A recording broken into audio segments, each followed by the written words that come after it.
Did you know the biggest and boldest protest ever in Nigeria didn't happen on the ground?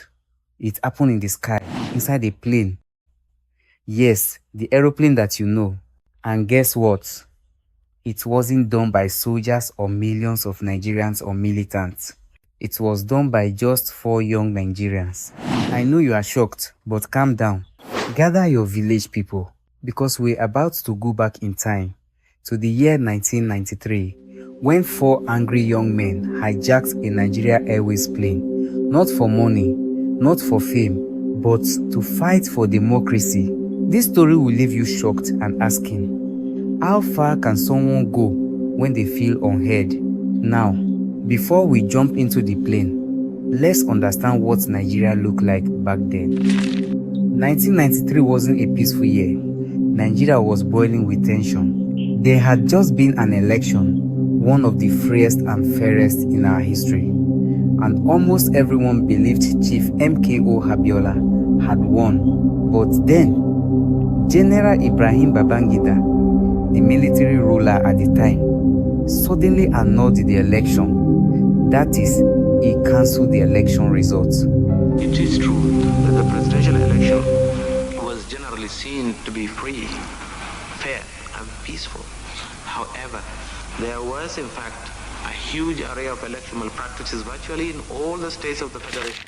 Imagine voting with hope, queuing under the sun, believing your country will finally change, and then the government says, sorry, your votes don't count. People were angry. Protests filled the streets. From students to market women to every workers, everybody was fed up. But for 4 young men, shouting wasn't enough.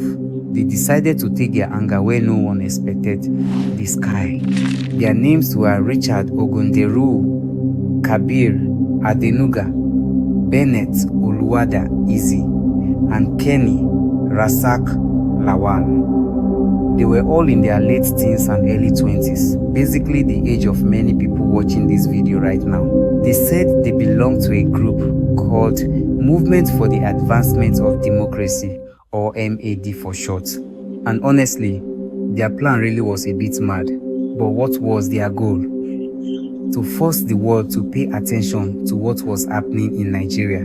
They planned to hijack a Nigerian Airways Airbus with the number A310 on its way from Lagos to Abuja and fly it all the way to Germany, where they would announce to the world that Nigeria's democracy had been stolen. Sounds like something from a movie, right? But calm down, this was real life. Now, the real day it happened came October 25, 1993. It was a Monday morning.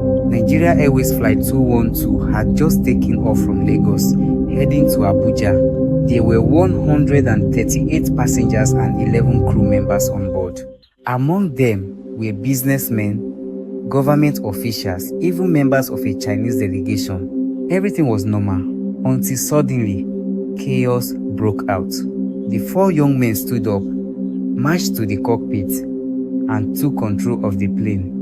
They announced that the aircraft had been hijacked in the name of democracy, demanding that the June 12 election results be recognized and MKO Abiola declared president. Just imagine the fear in that cabin. Parents holding their children tight, people whispering prayers, and everyone trying to make sense of what was happening.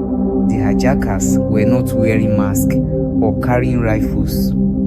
All they had was toy guns and courage. But in that moment, nobody knew the difference, because fear doesn't care whether a gun is real or fake. Now, let's talk about when the sky protest got stuck in Niger.